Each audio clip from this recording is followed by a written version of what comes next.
Vamos a hablar de lo que es el arte y de lo que es el proceso de la creación del arte. Arte es un compuesto de dos palabras, compuesto de art y te. Art indica cualidad, como recordar, pintar, cantar, y te es el indicativo sobre el cual recae esa cualidad.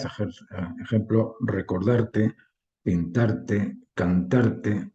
La palabra art se refiere originalmente a lo grande, a lo duro. Armar, por ejemplo, armadura. Es un acto de protección. Art contiene ese tipo de intención de proteger.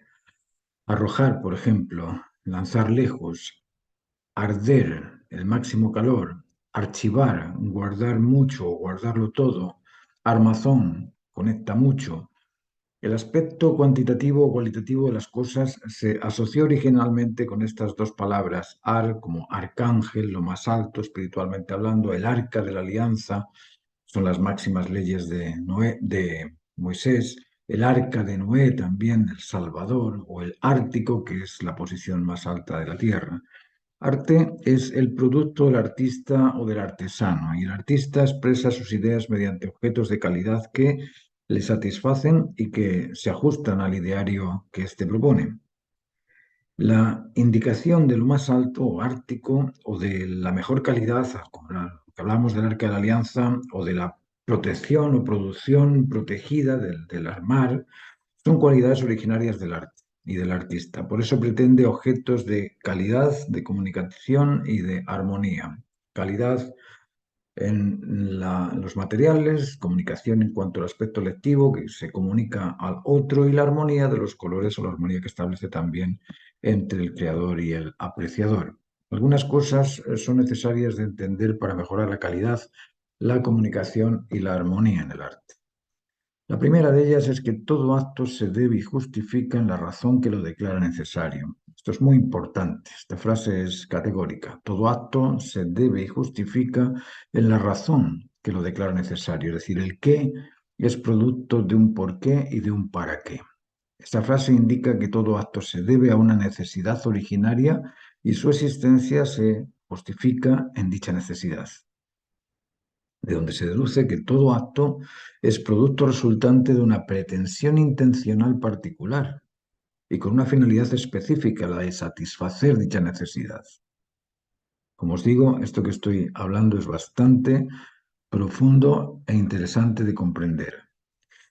Analizando lo antes mencionado, podemos llegar a la conclusión de que el acto, sea cual sea, es una extensión intencional selectiva y poderosa de una pretensión a seguir satisfecha, ecuánime, justa y realizada. La satisfacción agrada, ajusta, beneficia. Consecuentemente, toda necesidad se debe a la expectación a disfrutar ser satisfecha. Hablábamos de que todo acto se debe o se justifica en la razón que lo declara necesario, y toda necesidad se debe a la expectación a disfrutar ser satisfecha. Es decir, la necesidad parte siendo una expectación a disfrutar ser satisfecha. Y toda razón se justifica en el por qué y en el para qué del qué, o de esa necesidad que satisface. Y todo acto se debe a la razón que lo justifica necesario. Es decir, aquí estamos viendo tres cosas que son muy importantes. Que el acto se justifica en la razón que lo declara necesario. Es decir, ese acto ha sido necesario por alguna razón. Y la necesidad se debe a la expectación a disfrutarlo. Se debe a la expectación a disfrutar, ser satisfecha. Y que toda razón se justifica en el porqué y en el para qué del qué, o en el porqué y el para qué de la necesidad que satisface. Luego, estas afirmaciones son fundamentales en el reconocimiento de la verdad del acto. De esta comprensión se deduce que la información existe contenida en todo. Además, se deduce que existe una información inmutable e invariable y una información ideada, fragmentaria o fragmentada, particular, variable, diversa, distinta. Existen estos dos tipos de información, aquella que no cambia y aquella que cambia, aquella mutante y aquella inmutante, aquella invariable y aquella variable. Eso, cuando el autor justifica necesaria su obra, se motiva por la expectación a disfrutar del beneficio derivado de su realización. Por eso lo construye. Debido a que los valores se establecen entre la dualidad complementaria de un apreciador y un objeto apreciado, la intensidad de la cualidad observada va a ser directamente proporcional a la intensidad de la necesidad que el sujeto le otorgue. Por ejemplo, no es lo mismo un gol de una pichanga de domingo que el gol de la final de Copa del Mundo. Los dos son goles. Las dos situaciones satisfacen al autor que las aprecia, pero la cantidad de goce, de disfrute, de beneficio y de dignidad contenida en cada una de estas dos situaciones es completamente distinta, siendo el gol un gol y nada más. El gol es el mismo en la pichanga del domingo que en la final del Mundial, es un gol, nada más. Pero son distintos los niveles de aprecio y los niveles también de satisfacción. Por eso nos asombra ver que un cuadro como El punto negro de Kazimir Malevich, que es un punto negro nada más, ¿cómo es posible que ese punto negro sea considerado de igual valor que las meninas de Velázquez? No es porque uno posea más o menos valor que el otro, sino porque uno se aprecia o en uno se aprecian unos aspectos distintos a los que se aprecian en el otro. El punto contiene los mismos valores que las meninas. Perdón. El punto contiene los mismos valores que las meninas. Contiene valor temático, compositivo, gráfico, tonal, cromático, de oficio, de armonía, pero es el apreciador el que los aprecia o desprecia. El tema es comprender que la extensión del valor lo establece la necesidad del sujeto que lo observa y aprecia. El humanismo y sus normas de comportamiento, de convencimiento y de convivencia lo cargamos todos en nuestra conciencia, pero casi nadie es consciente de ello, siendo lo primordial en importancia para la realización humana del individuo. La validación de los valores se deriva de la intensidad en interés o de la necesidad o expectación que el sujeto le otorgue al valor deseado o esperado. La creación establece una estructura y un proceso de desarrollo. Quiero hacer hincapié en esto porque crear es un proceso de secuencias concatenadas en espacio derivadas de una intención estimulante mediante la selección y poder transformador de una idea en imagen, de una necesidad en valor, por ser satisfecha, o de un interés en convencimiento, o de una expectación en disfrutar del cumplimiento de lo establecido o de lo realizado. Crear no es tan simple como uno lo imagina. Crear no es tan simple como un gran pun. No, eso es demasiado simplista. En ninguna especie natural se crea por la casualidad del azar de una enorme explosión espontánea. Afirmar que nada se crea mediante un gran pun y todo se creó por un gran pun es de una mayúscula contradicción e hipocresía. Lo mismo que afirmar que la energía ni se crea ni se destruye y aún así se siguen cuestionando quién creó el origen. Crear es un sistema operativo compuesto de intencionalidad, selectividad y poder, manifiesto en la presión, intensidad y potencia física. Sin la motricidad física del impulso no existiría la vida, pero la vida del impulso motriz desciende del impulso intencional, selectivo y poderoso de la energía vital que lo origina. Crear es un proceso concatenado de estructuras y procesos.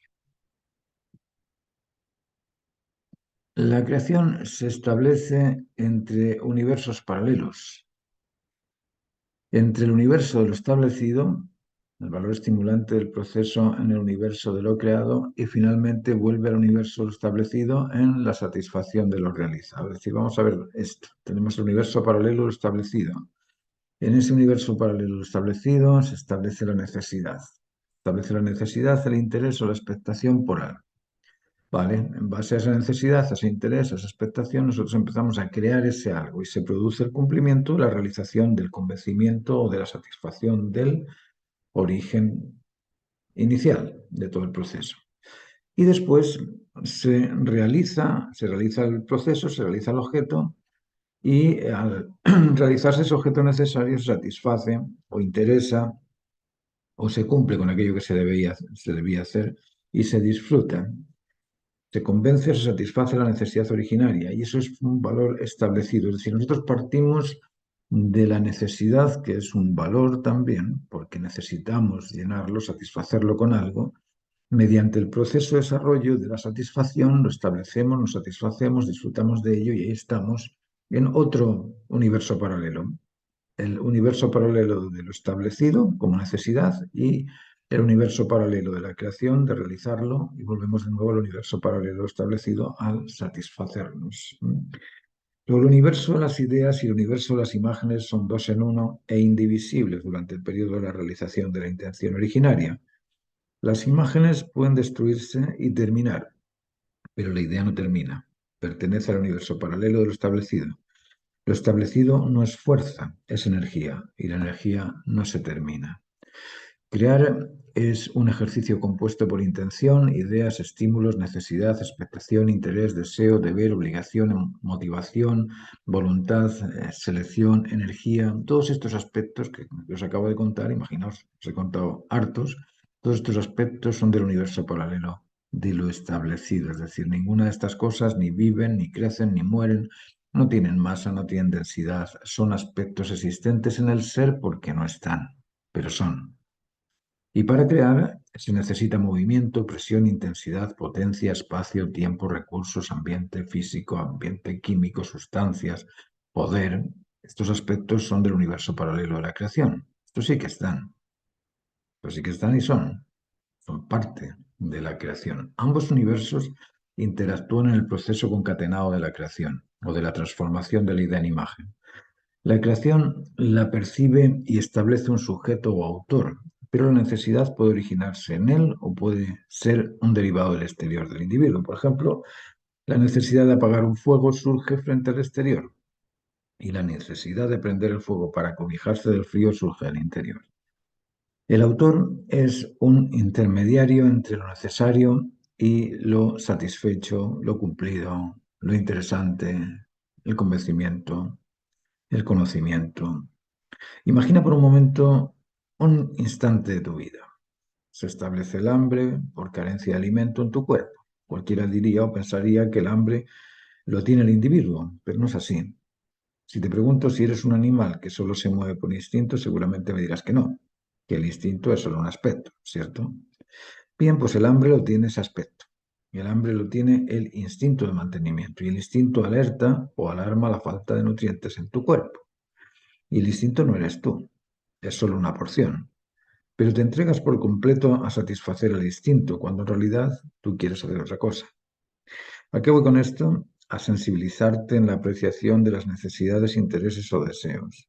No todo lo que realizas o creas es determinado por una necesidad propia tuya, incluso en el trabajo. Son pocos los que trabajan en lo que les gusta. Trabajan porque necesitan la plata para cambiarla por commodities. En ese caso es la plata el autor del trabajo, no es el sujeto que trabaja en el originario de su creatividad. Es la plata la que origina el proceso de consecución de ese trabajo. Crear es hacer algo porque se pretende o porque se propone. Emisión y absorción, dar y responder, acción-reacción intervienen en la creación. La necesidad, el interés o el deseo son las fuerzas motivadoras de la creación. Si se necesita, la necesidad espera ser satisfecha plenamente. Si se interesa o se interesa, el interés espera convencimiento ajustado, justo. Si se desea, la motivación espera el máximo bienestar completo. Encuentra objetos creados no necesitados sin razón que los justifique o sin una causa originaria y verás que no vas a encontrar ninguno. Pero búscalos, tal vez los encuentres. Se pretende lo pleno, lo justo y lo completo en todo lo propuesto. El autor pretende crear algo bueno, concordante con su interés, que lo satisfaga, independientemente de lo que formule o de lo que resulte. La frustración es un estado de desconexión, interrupción, incredulidad o malestar derivado de lo inesperado, increíble o inútil. Encuentra objetos creados inesperados, increíbles o inútiles que satisfagan plenamente, que se ajusten y que beneficien por completo. Y explica cómo un elemento no deseado, irreconocible e inservible logra satisfacer, convencer o motivar.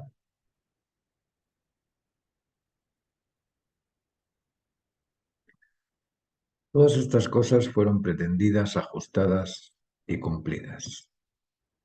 La motivación, el interés y la pretensión no tienen límites.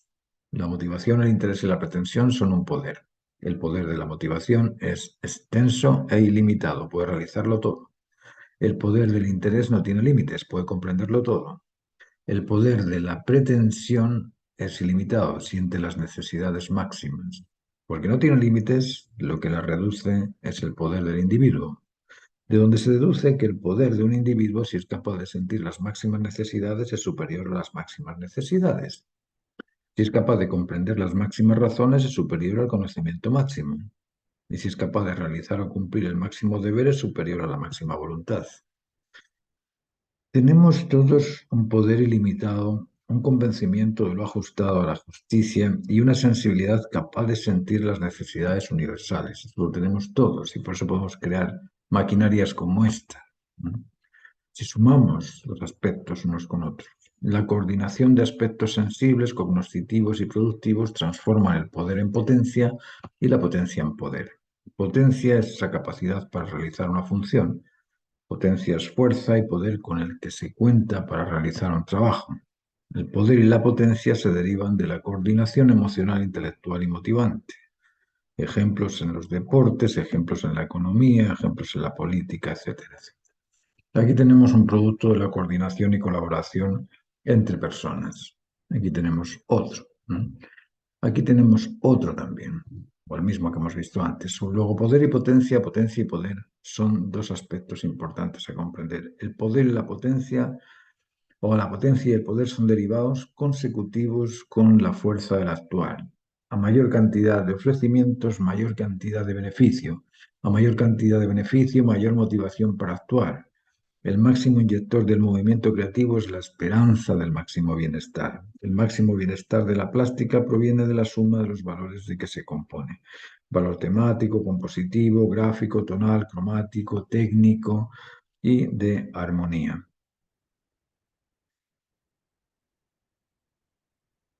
Muchas gracias por vuestra atención. Espero que os haya sido interesante esta charla y os espero en la próxima. Sabéis que yo doy clases de arte, de los procedimientos técnicos del dibujo y la pintura, además de clases de filosofía, en este caso filosofía del arte, que complementan los procedimientos técnicos para orientar al alumno en la dirección de conseguir mejor calidad, conseguir mejor comunicación con sus trabajos y conseguir también una mayor armonía en cuanto al conocimiento de los colores. Muchas gracias, nos vemos en la próxima.